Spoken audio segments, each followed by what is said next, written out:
Welcome to the Sage Family Podcast, where we explore natural homeschooling, gentle parenting, simple living, and family adventure. I'm Rachel Rainbolt, the Sage Family Mentor, coming to you from an island in the Pacific Northwest, where I live wild and free in connection with my hilarious husband and 3 growing sailors in our fixer-upper on the beach. So join us around the campfire and let's get living the family life of our dreams. This is episode 93, and today I'm here with Fran Liberatore talking about consent. Fran is a writer, podcaster, master's student, and ex-educator, as well as an unschooling mother of 2 children. She advocates for children's rights and consent-based everything. She lives between Bangkok and Maine. If you want some soft structure to bring more consent into your parenting, educating, and life, then the bucket system is your new best friend. It makes everything we talk about here tangible with scripts and examples and a system to support your family's evolution toward, as Fran says, consent-based everything. You can join in at sagefamily.com/bucket-system.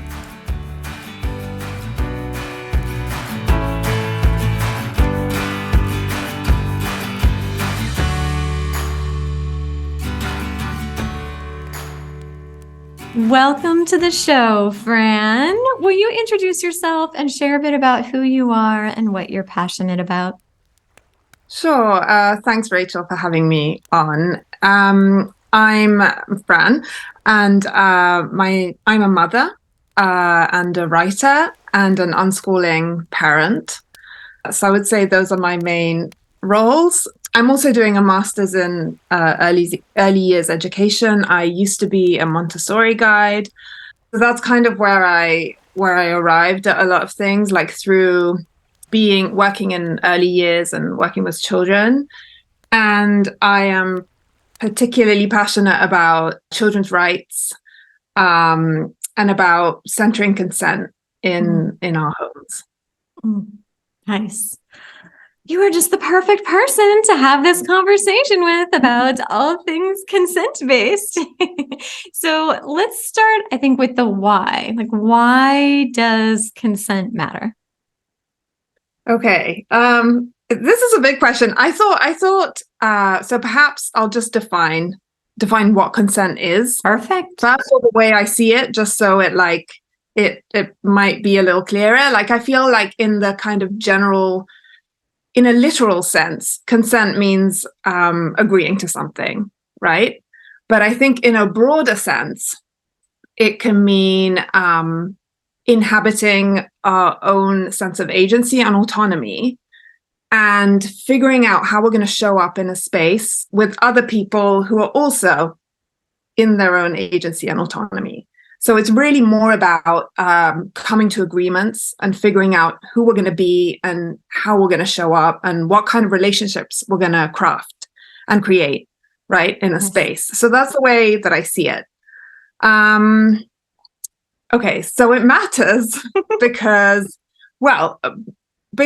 it's really at the core of like equitable relationships. So I believe that all humans have a right to ownership over their body, over their mental, spiritual, emotional autonomy. And consent is kind of a way to ensure that it's not just us, like being autonomous everywhere, but we are also respecting other people's boundaries and other people's right to be autonomous. So like my autonomy ends where yours begins. Kind of.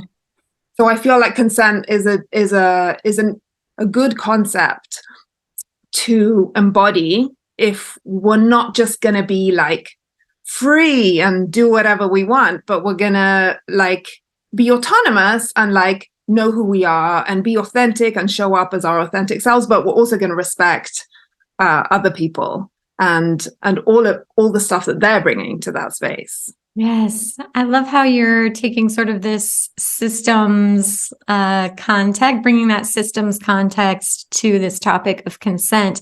I think it's really easy to focus in on the individual context for it. I mean, like respecting bodily autonomy and, supporting children and making choices for themselves and their own lives and self-determination and self-directed education and all that. And we're going to get into all that. But I love that you're bringing sort of this systems perspective to it. I've really recently been diving deep into, what was this quote? Your ideas about politics or your ideas about childhood extrapolated, and how our ideas about what the parent-child relationship should be like, and that balance of, like that default of freedom until you bump up against someone else's right to live free and safe from harm, and sort of how that like extrapolates out on a societal level, like how I think I treat my children is how I want to treat my fellow human on the other side of the planet and the planet itself and my friendships and my community. So I love that you're bringing that systems theory to it, because I'm having lots of fun, like diving deep into that context for it. Yeah, I mean, I feel like you can't, people try, but I feel like you cannot really separate the two. No. And I'm really inspired by Sophie Christophe, who's like one of the first people who, I think she coined the phrase consent-based. And I think she's one of the first people to actually bring consent to the adult-child dynamic. and her whole thing is that consent is the antidote to power over and to systemic oppression and kind of hierarchies and domination and extraction and all of those things that we see wherever we see kind of skewed power dynamics, right? So it's like it's difficult to talk about consent without looking at power dynamics. I'd say it's definitely. Okay, how does consent connect to adultism? What is adultism? You typically heard it as childism, though sometimes adultism, I know kind of different words are used to describe it, but what is it? How does consent connect to it? Yeah, I mean, I think there's a bit of a debate at the moment between like people who call it childism and people who call it adultism, and it's just like, who's right? And it's annoying actually, because now people are using two words to mean the same thing. And then some people use childism, like childism is, say, the child version of feminism. Some people use it in that sense. So I use the word adultism to describe the systemic discrimination of children based on their age and based on their status as children and their identity as children. I like to use adultism rather than childism because I feel like it puts the onus on the adult for the discrimination, and it doesn't kind of locate the like source of the discrimination in the child, if you see what I'm saying. Got it. But people use both words, and it's fine. What is it, and how does consent connect to it? So consent is basically the way that we disrupt it. That's how I see it.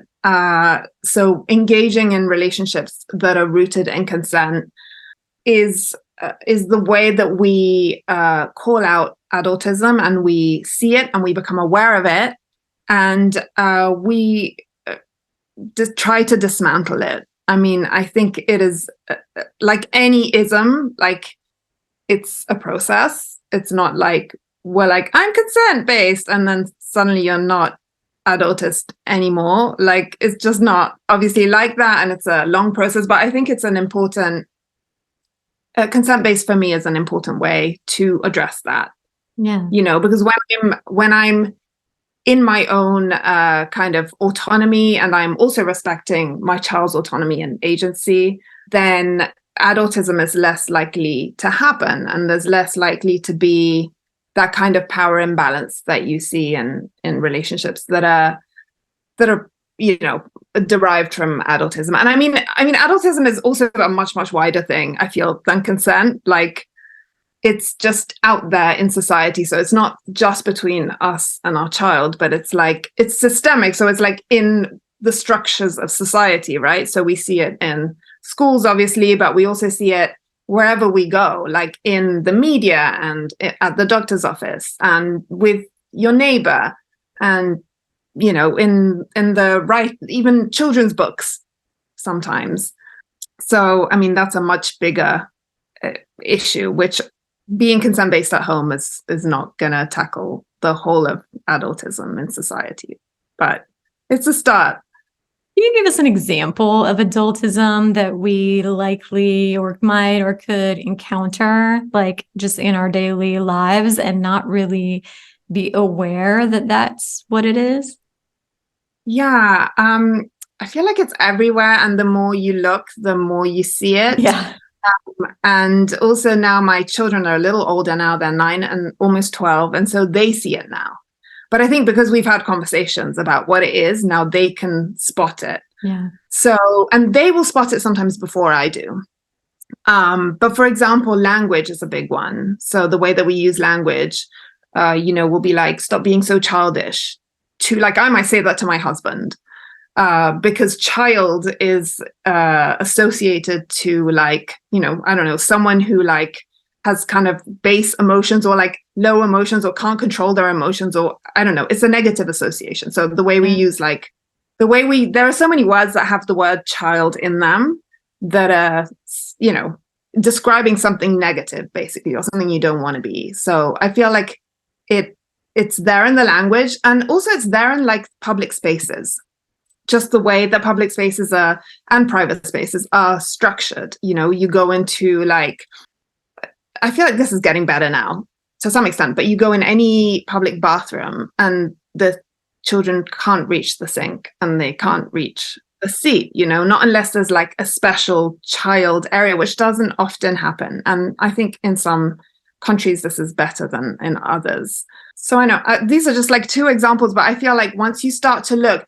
like the way I think of it usually is like, would this be okay if this was like, there wasn't an accommodation for, say, a woman here. Okay, so say that you went to a restaurant and there was a bathroom only for men.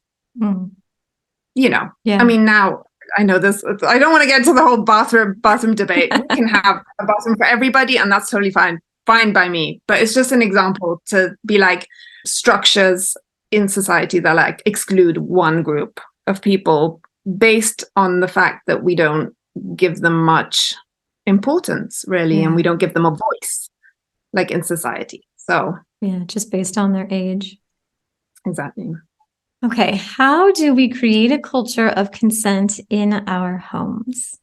Okay, so the phrase "culture of consent" is a phrase that I borrow from Erica Scott and Marcia Basinski. They've written a really good book. It's actually nothing to do with parenting or children, but it's just to do with consent. And I think it's actually called Creating Consent Culture.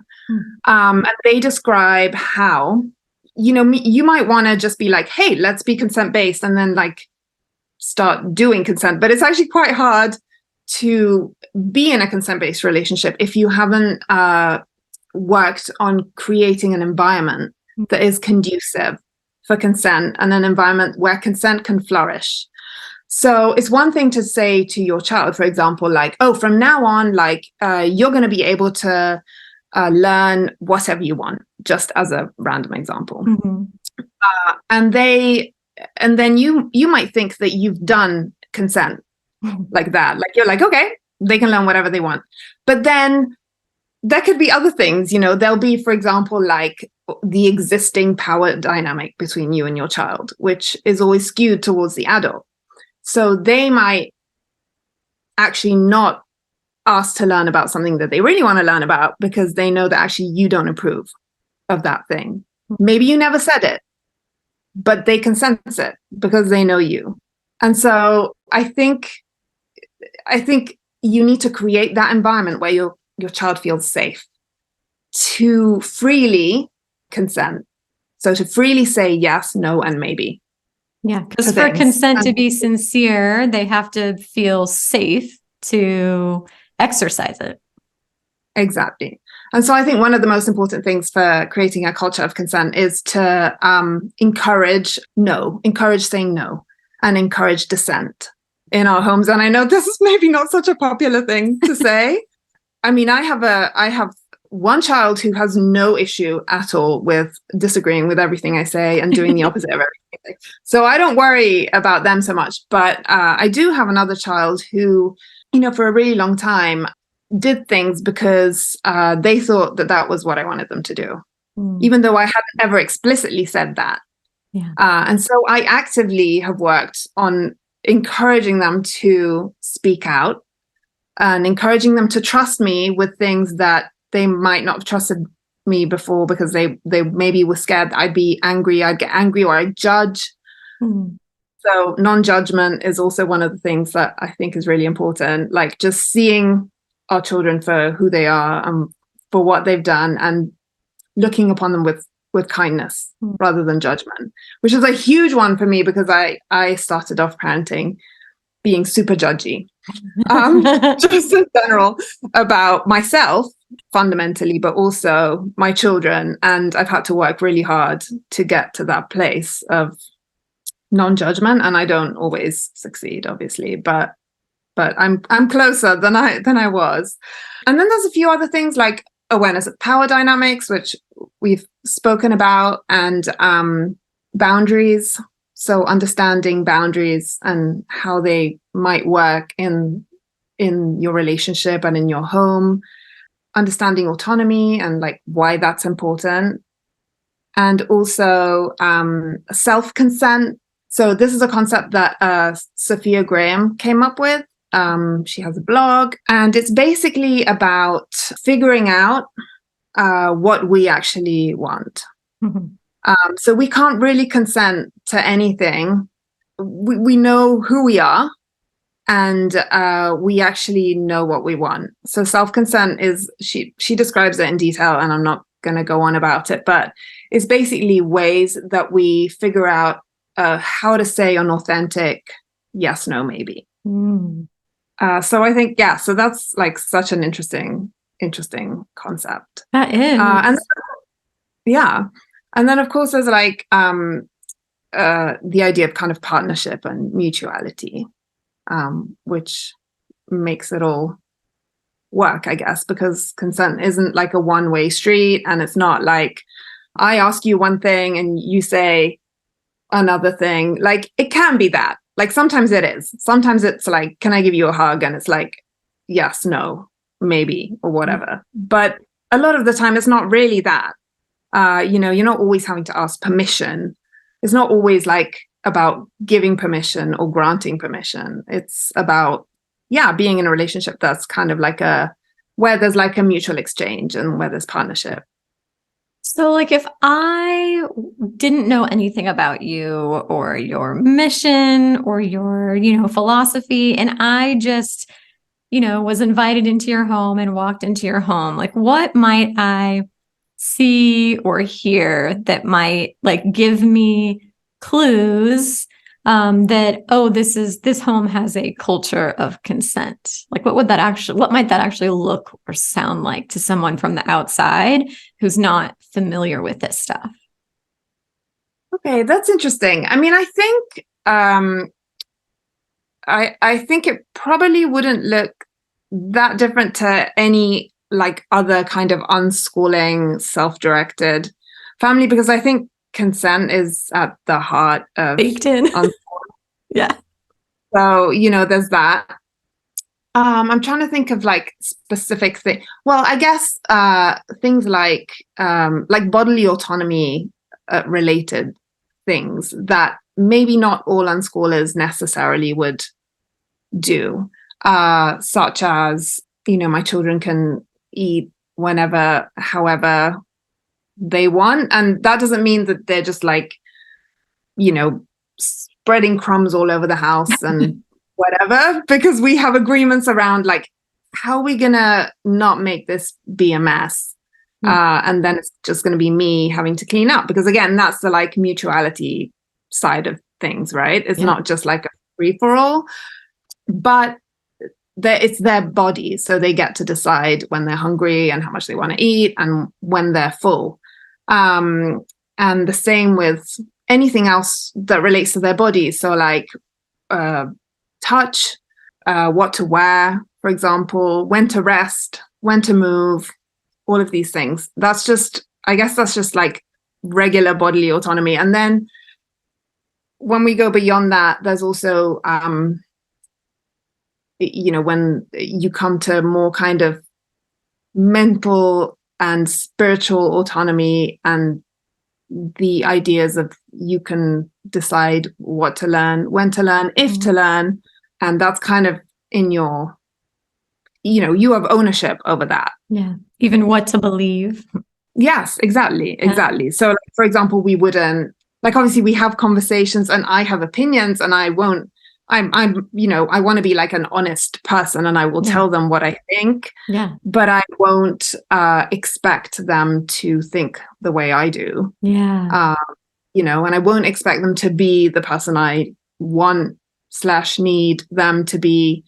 So I feel like there's a lot of freedom there, but it's also there's partnership in the sense that we have conversations about what happens when you are exercising your autonomy and someone else is getting hurt or someone isn't being heard or whatever the case may be. So, I mean, probably very similar to a lot of unschooling families, I would say, except that with consent, I mean, you can start from day one, whereas you're not having a baby and like unschool. I mean, sure, some might say you unschool from day one, but you don't really know if you're unschooling on day one. Whereas with a baby, for example, like you can do all the consent-based stuff and you can ask the baby for permission to change their nappy. And I know babies can't talk, but babies can communicate. Yes. Babies are able to consent. There are studies out there that indicate that babies, even below the age of 1, are very able to consent, just not verbally, but in other ways. Yes. I used to teach this baby class that was centered around infant massage. And one of the things that like blew people's minds the most was that we would always ask permission before we would touch the baby, like rub the oil in our hands and like show our hands. So they have all these cues for what's coming. And then you like touch the part of the body first. And the whole time you're looking for cues from the baby that they're open to it and wanting the touch. And if they're not, like we let go and we, meet whatever their other needs are and we can try again with an invitation at another time. But yeah, just like confirming like that consent piece really can be integrated from day one. I also love what you said about the mutuality piece and the self-consent. I think it's easy for that to get lost in the like gentle parenting, unschooling lifestyle. Like it's sort of easy for, the mother as a whole human being with preferences and needs and wants to like fade into the background. And I think it's really important to remind women always like that you get to take up just as much space as all of the other humans in the space, in the family, in the home, in the interaction, whatever it is. So for example, like just a really specific example that I think about often right now is that 2 of my kids are teenagers. And in this season of life, like there's heaps of independence, and they're off like sort of living their own lives. And they still ask for things and want support in certain ways. And when they ask for something, I always check in with myself. Am I willing to show up in this way with a joyful heart and no expectation of receiving anything in return? Like when they're little, it's really easy to get the rewards of like the hugs and that, you're doing the things together. Now in this teenager space, that's like a little like thing that I run through, even if it's like, can I have a ride somewhere? Like I'm running through, like, is this like I get to take up space too, and it's easy to slip into that role of like martyr where your part of the consent gets erased. So I love that you're bringing that point in. And I just wanted to share like a little personal example of how that shows up for me these days. Yeah, I mean, I think that's a great point. And I think it is a common thing that we kind of forget about ourselves. Yeah.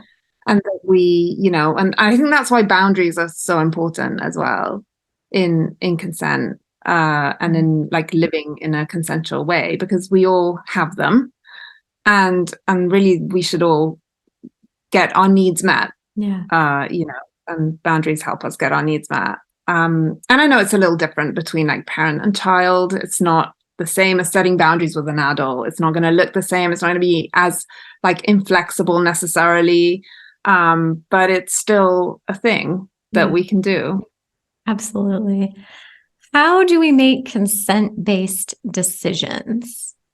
Okay, I mean, I think there's many different types of consent-based decisions. So for example, like when it comes to things that are very personal for my children, and I will include like their education, say, and that I'm going to want them to like authentically consent.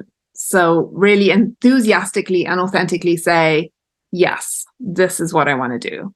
So in that sense, it's going to be on them to kind of take ownership of the thing that they're doing and to like figure out within themselves, like, what am I feeling about this? And then if they say yes, I want them to mean it. Like they do really want to do the thing. Like I am not in the business of like, reluctantly, dragging my children to do a thing because I've decided they need to do the thing, unless it's, the dentist or something. And even then we have a conversation like, I'm not, but in terms of like their education and their lives and their kind of life decisions, I feel like it has to come from a place of like, authenticity and enthusiasm. But I think where people get stuck, and where the thing I find the hardest as well, is when you're trying to come up with an agreement around something in a consent-based way, but it's like a thing that really nobody wants to do. So, there's a lot of things like that in life. Like I always say like the grocery shopping is like a good example of that, because I don't want to do it, and they don't want to do it. But if no one does it, then we won't have food. So the consequence is very, obvious to nobody doing it, which is in a way more obvious than like cleaning, because I notice when things are messy and dirty, but my children don't necessarily care. Yeah. So that's a little different. But with the grocery shopping, like it's very obvious, like we won't have milk the next day. So, people will be annoyed. And so I guess coming up with ways to do the things that we don't want to do in a way that everybody is okay with. And I guess the way we do these things is we just gather and then we go through a process. And I follow kind of a very more simplified version of like sociocratic decision making, which is decision making. It's democratic decision making, but it's by consent, which means that everybody has to consent to the final proposal of how we're going to get the thing done. And I like the phrase in sociocracy, and I'm going to try and remember it, which is good enough for now, safe enough to try. So I love that phrase because it's like, you don't have to love this thing that we're going to try. We may change it like tomorrow or in a week's time if it's not working out. But like for now, it feels safe enough to give it a go. Yeah. And so I guess that's how we do that. I think a big downfall of sociocracy is that they don't look deep at the power dynamics that are present in the room. So I think that's an important thing to like bear in mind when you're making collective decisions, that like you as the adult, like you are exerting more power, whether you want it or not. Like you will have more power in a family, just because that's how like the nuclear family is structured, essentially. Yeah. To bear in mind. What might that conversation sound like? So you need groceries, you don't love it and don't want to do it necessarily. Your kids are saying they definitely don't want to have anything to do with it. How can you, like, what does that conversation sound like? How can you work through something like that to get to a mutually agreed upon solution that's safe enough to try? So I think so this could get, if you're making these agreements like every day, multiple times a day, it could get a little much. A lot for most people. So what we try and do, if it's like a big thing, like groceries, that has to happen every single week, is we just try and make the decision once. Yeah. And so we'll just sit around a table and we'll be like, hey, so this has to get done. When is a good time for everybody? Can you propose, can you come up with an idea of how to do this that you will hopefully be okay with in the long run? And everybody gets to voice their opinion. And I usually take notes. So I'll take notes of all the ideas everybody has. And then we'll come up with a proposal. And I usually I just wait for them to have a proposal so that I'm not the one being like, let's do this. But sometimes they don't. So then it's me. And then I guess we all consent to it. And then I write it down somewhere so that it's on paper. Nice. But what has happened sometimes is that we've all consented. And then the week after, I'm like, so it's this day and this time, and this is when we go grocery shopping. And I try to keep it kind of the same every week because it helps my kids' predictability and stuff. And then there's always someone who's like, oh no, I don't want to do it today. And then in that moment, for me, it's more about, well, how can we make this happen? It has to happen. We agreed to it. We're going to stick to it at least for a few weeks to see how it goes. And what can we do to make it easier for you? I have a kid who's neurodivergent, probably PDA, autistic, so very demand avoidant. So consent is almost like a necessity. We need it in our home because of this, but it's also very difficult. Yeah. But so in that moment, we'll usually be like, he doesn't do very well with we're going to do it. I've decided we're going to do it. It's going to be like this. That doesn't work. So it'll usually be like, okay, how can we make this more fun? Can we do you want to bring your iPad? Can we I don't know, bring some stuffies to the supermarket? Can we make it a game or whatever? Yeah. Awesome. Having examples, I think, is really helpful because there are, for so many people, we can, discuss the concepts sort of at this higher level. And, most people, if they're listening to this podcast, they agree with this stuff in theory, they're on board philosophically, but it can be hard to apply it, to their real life and to their real life relationships and to their everyday struggles. So I appreciate you drilling into some examples with me to help make it applicable for people. Yeah, I mean, I think it is hard, especially the things, I don't know, for us, brushing teeth, for example, was a really, really difficult one for many, many years. And it was kind of a bit of a battle for a few years, before I kind of began to figure out how to change the dynamic. And I think people think because it's consent, then if your child says no to brushing teeth, then you have to respect that. And you do. I mean, you do in the sense that you're okay, I hear that you're saying no, but there can also be a discussion. There can be a conversation around that. Yeah. I think it really depends on the thing. I don't think we need to do it the same for every single thing. It's one thing if you're can I give you a hug? And your child says no. Right. Of course, you're going to respect that. The hug is not necessary. The hug is not threatening anybody's health or whatever. But I think when it comes to bigger things like that, and brushing teeth is important to me, but it might not be important to another person. So everybody has their things. Yeah. That matter for them. When it comes to the things that matter for you, then I think there can be conversation and exchange and discussion. And I think with the brushing teeth, we realized eventually that it's not that he didn't want to do it. It's that he didn't like when we put pressure on him to do it. And it activated his nervous system. And he was just like, okay, I'm not doing it now. And so together we came up with a strategy for it to feel like a kind of seamless part of going to bed, and not like us hovering over him being like, brush your teeth, brush your teeth, brush your teeth. Yeah. So like I agree, like having specific examples helps, because it's not always about do you want to do this? Yes, no. Right. Yeah. It's not always that simple. No, exactly. It's not. Okay, what might it look like to bring consent into education?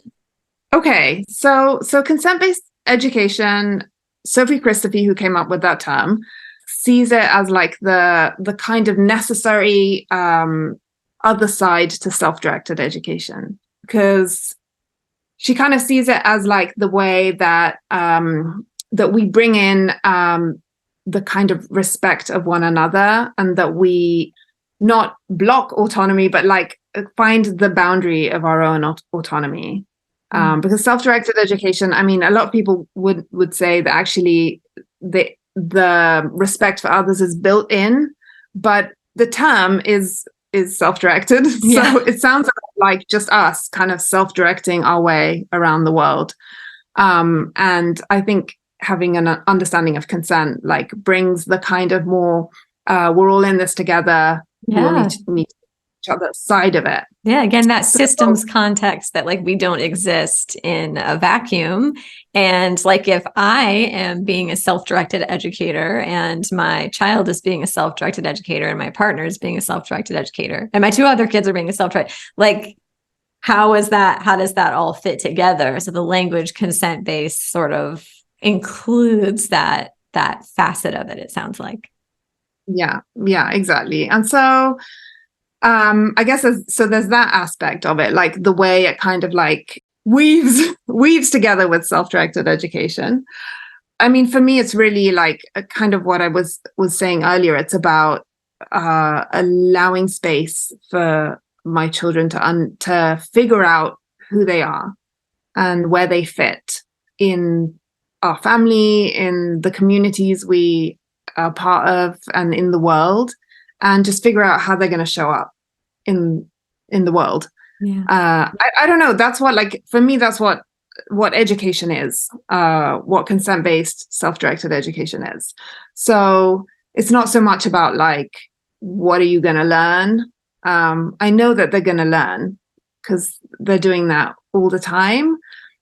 And for me, it's just more about figuring out who you are, and like, who are you going to be, and what is your place, you know? Yes, absolutely. And I think so many adults who were not raised within that educational paradigm are really struggling with that.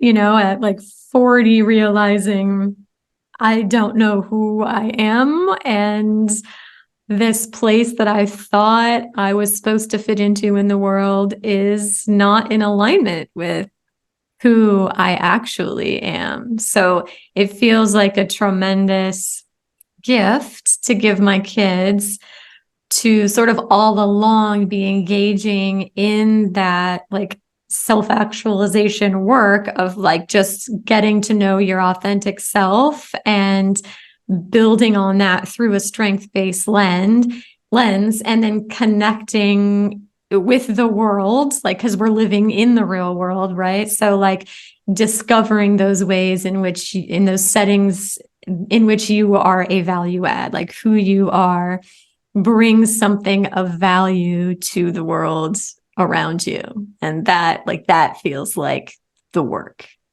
Yeah, it really does. And I think especially when you're in community, like in our home, but also just outside of our home, when our children are like in their homeschool group or with their friends or wherever, the kind of importance of like understanding consent, like it kind of comes to, you know, fruition in a way, because I see them negotiating things in like ways that parallel kind of what we do in our home. And I think you start to see that later on. Like once, you know, I see that with my 12-year-old more than I do with my 9-year-old. So it takes time. So I feel like if you're there with like a toddler and, you know, a younger child, like it's not going to happen right away, but it does happen. Yes. Absolutely. Well, interestingly, one of the ways that I think I see it, like that I notice it a lot and appreciate, particularly with my older kids, as like I said, they are living a life a lot more out in the world, is that they are, I don't want to say like unshakable, but like they know who they are and the feedback from the world around them seems to be like they receive it and they process it in such a healthy way. Whereas like their peers who were not raised in this way, one comment from one peer will sort of send them into a spiral or sort of knock them off of like a place of stability. It's as though like the concept of who they are is dependent on the socially constructed narrative of the people around them. Whereas like my kids and the other kids I know who are sort of raised this way, instead of coming from the outside, it sort of comes from the inside, and then they project that out into that social narrative, which is just interesting observation. It's interesting and it's amazing to watch. And frankly, it's like I find it profoundly triggering because I wasn't raised like that. Yeah. Like for the majority of my life, I actually believed that I did have to change who I was to fit into certain places and with certain people, and I didn't know who I actually was and what I really wanted. I think a lot of us can relate to this because we just weren't raised in this way. And so when I see my children doing things like out in groups of friends or in public or whatever, and I think back to like if it was me at their age, I would be like, oh gosh, gotta change this thing about me because I'm gonna be bullied or people are gonna think I'm weird. Yeah. Or I mean, this was my internal dialogue growing up. They don't have that. Yeah. They're like, I'm doing this. Okay. Totally. And for so many parents, like it can be very triggering, particularly when we're in public spaces and our children show up out of alignment with the expectations, the very adultist, right? Expectations of the grownups around them. And our inner child can start to panic, and sort of brace for the perceived judgment, just because of how we were raised and being told that was not okay. Mm-hmm. Yeah. I actually have to, in those moments, I have to be like taking deep breaths and like this is what I wanted, right? Like this is what I wanted for them. Like it's okay. Yes. They're gonna be okay. Definitely. Okay, let's talk about ability. Are children actually able to consent, and to what extent? So I was thinking about this question earlier, because I feel like it's a complex one, and there are different parts to it. I think the first thing I will say is that the fact that we even are having, like the fact that we question whether children can consent, so whether like an entire group of people is able to make decisions, free, informed decisions. I mean, we used to say that, or at least men used to say that about women not so long ago. They used to be, women weren't able to really think properly, make big decisions about their own lives or their family's life, not able to really know enough about politics to vote, all that stuff. So we said, society said that about women for a very, very long time. So it's a little reminiscent. Like, I feel like whenever people are like, oh, children can't consent, just as a blanket statement, like it's a little reminiscent of that. And I also think it comes from a fear of like, because if we let them make all their own decisions, they're going to make terrible decisions. And the fact is that like adults make terrible decisions all the time, every day. Yes. So if we were to like ban adults from making decisions on the basis of the decisions they're making, which not good ones a lot of the time, then nobody would be able to consent.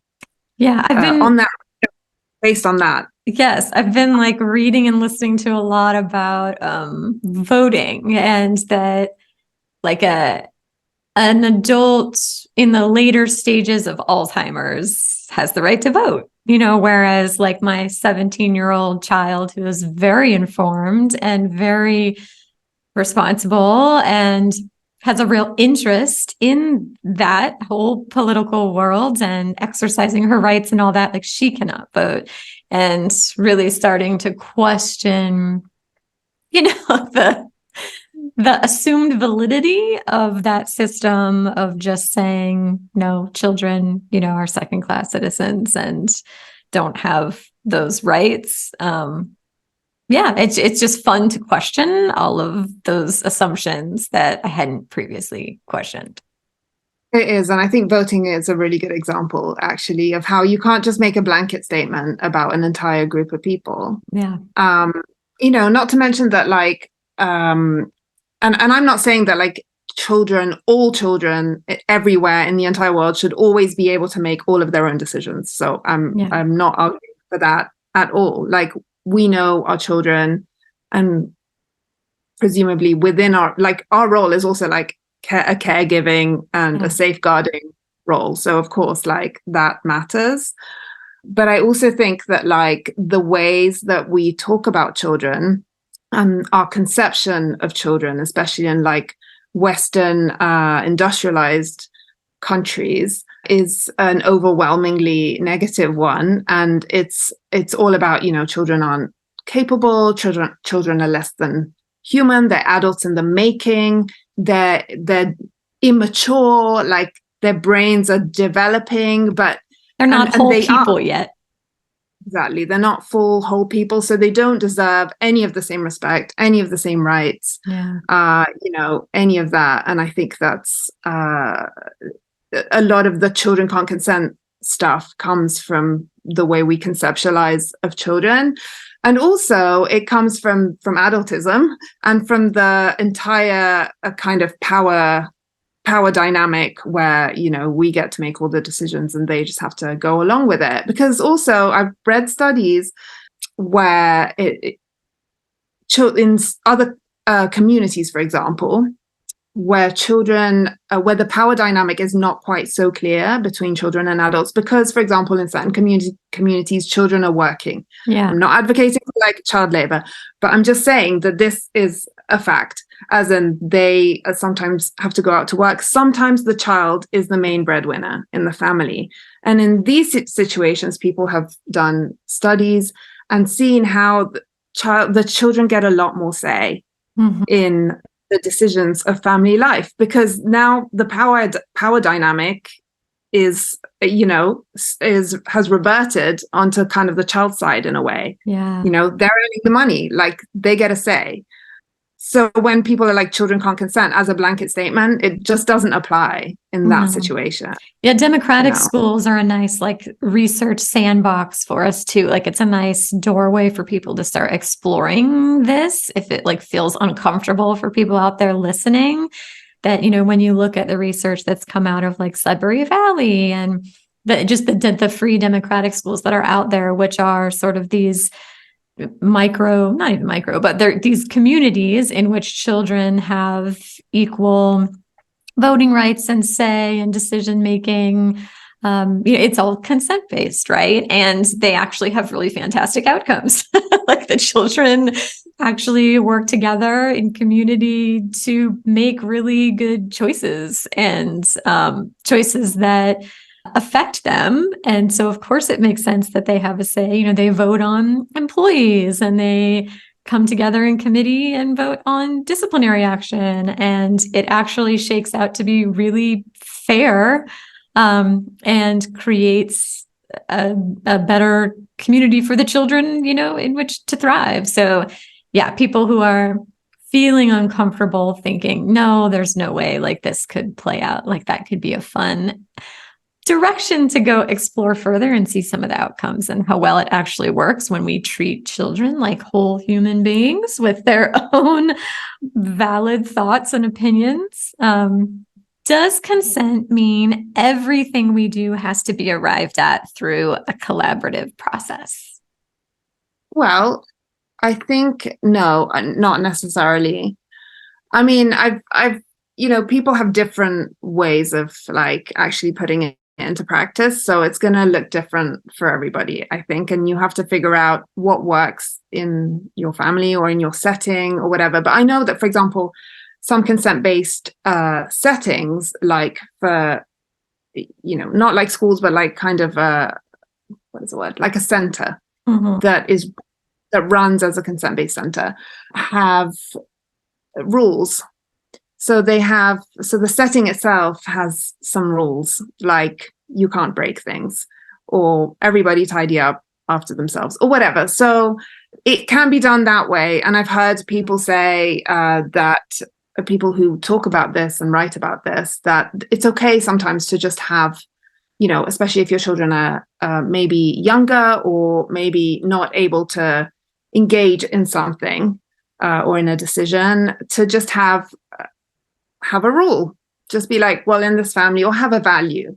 I'm making it sound a bit like I'm an arbitrary rule, not like that, but as in like have values in your family that you kind of expect everybody to like align with, like general stuff, like, I don't know, we don't hit one another and so on. I will say that like we have always tried to be collaborative about decisions, even about like agreements that are kind of like fixed agreements in our home. So while we're not like constantly negotiating every single little thing, because I think that's super dysregulating and inefficient, we do get together and we make shared agreements about our family and our home. So things like, for example, we have a thing that if you're eating, you need a plate to catch the crumbs. Yeah. And we, and that was obviously something I suggested, because realistically, my children weren't going to suggest that, but they're okay with it. And they consented to it, and we have it written down. Or we have like, we don't force one another is like one of our kind of fixed agreements. And so we have fixed agreements like that we can look back at and be like, oh, remember this? Like we all agreed on this, however long. It doesn't mean that it's non-negotiable. It can be negotiated, but it then needs to be renegotiated, like through a process of like sitting down and talking about it all together. Yeah, absolutely. I think like I'm in my mind sort of connecting this back to the beginning of our conversation about like sort of on the societal level, or that's like a nice like check for me that, for example, if I were walking down the street and one person was hurting another person, like I would jump in, right, and say like, oh, no, like I can't let you hurt this person. How can I help? What do you need? Right. Like I would like that's something I would do with another adult. So that feels respectful to me to also incorporate with my children, right? Like if one of my kids was physically attacking another kid, of course I would jump in immediately, because that one child's right to be free and, have autonomy is bumping up against the right of another child to be free and have autonomy and be safe from harm. So like those are really the moments when like, okay, your freedom is bumping up against somebody else's freedom. Like that's for me when like that invitation to jump in and engage in that collaborative process of I'm going to create this safe space for us to now figure out, okay, everybody's safe. So now what's your need? What's your need? Where's the overlap? How can we find our way back there? Yeah. So being consent-based doesn't mean that our kids can do whatever they want. They can't just walk around and punch someone in the face and take their toy because that's what they want to do. Like that's not at all what it means. But it does mean that we don't override our children's autonomy for arbitrary reasons. And we do try to engage in a collaborative process, even in those, around those bigger issues, to try to find the overlap in that Venn diagram of needs. Yeah, exactly. And I think it's perfectly legitimate for every family to have things that just need to happen. Like for us, and I said this before, but like for us, brushing teeth is one of them. Yep. Like at least once a day, teeth need to get brushed. I'm not gonna, I've explained why, and we've had conversations about it, but I'm not gonna let that go because I'm in charge of your health to an extent and of protecting you. So, but we do have conversations about like when, how, and everything else around how it's going to get done is up for discussion. Totally. But not whether it's going to get done. And we have very few of those things, but we do have them. Yes. Yeah, I completely agree. You can do it upside down using a washcloth, outside on the trampoline. All of that is up for negotiation. And this is essential for your health. So, and I think on the parenting front, it's helpful for parents to know that like when you let go of the 80% of mainstream boundaries that are actually completely arbitrary and not beneficial, and you go all in on like the 20% that really are essential, that it really balances out that power dynamic, and the kids are far more willing to be cooperative with it and enter into collaboration with it and find that overlap because they know that there's a genuine need here that benefits them or our community in some way. There's trust, like really, I think is the bottom line, that when I'm not just exercising my power that our adultist society gives me the privilege of, like when it's like, oh, somebody's being hurt, or oh, this is a very serious health need for you, or whatever it is, they can trust that like, oh, this actually matters. It's not meaningless. Yeah, exactly. And I think they need to see also that we're doing that kind of deschooling work in a way of like picking apart like all of these assumptions and all of these like random arbitrary rules that we've internalized, and actually just figuring out what really matters, right? Yes. What are the things that matters, and what can we let go of? And I think without that, you could be just like setting arbitrary limits all over the place, and then it would lose all meaning at that point. Totally. Okay, the show notes can be found at sagefamily.com/podcast93, where you can also subscribe and get future show notes sent right to your inbox. What, Fran, are your favorite resources for people to dive deeper into this topic? Okay, so I would say Sophie Christophe has a website, and it's just sophiechristophe.com, I believe. She there's a blog, and she writes a lot about consent-based education, and that's really worth checking out. I would definitely check out @consent parenting on Instagram. It's Rosalia Rivera. She runs the account, and she mostly talks about like bodily autonomy stuff, but it's interesting, I think, especially if you're like a new parent, and the bodily autonomy stuff is the stuff that you begin with sometimes. It's kind of the gateway to consent. Yeah. And then I have a podcast actually, which is called Consent-Based Everything, and there's a lot on there. And I write a Substack as well, which is like if you don't know Substack, it's kind of like a blog/newsletter, and I write a lot about consent on there. Yes. And then definitely everybody should follow Fran on Instagram. She's a great follow. That's where I met her. And we will link to your website and your podcast and all of these great resources that you mentioned. I think speaking to that follow on Instagram part, whenever we are trying to evolve in a certain direction, I feel like it's so valuable to kind of surround yourself in whatever way you can with people who are living out that, value that you're trying to grow into. So for anyone who feels like that resonates with where they're at right now, definitely make sure you give Fran a follow. Thank you, Fran, for living out loud, for all of us to see what this consent-based everything looks like, and then for sharing this conversation with me today. Thank you so much for having me, Rachel.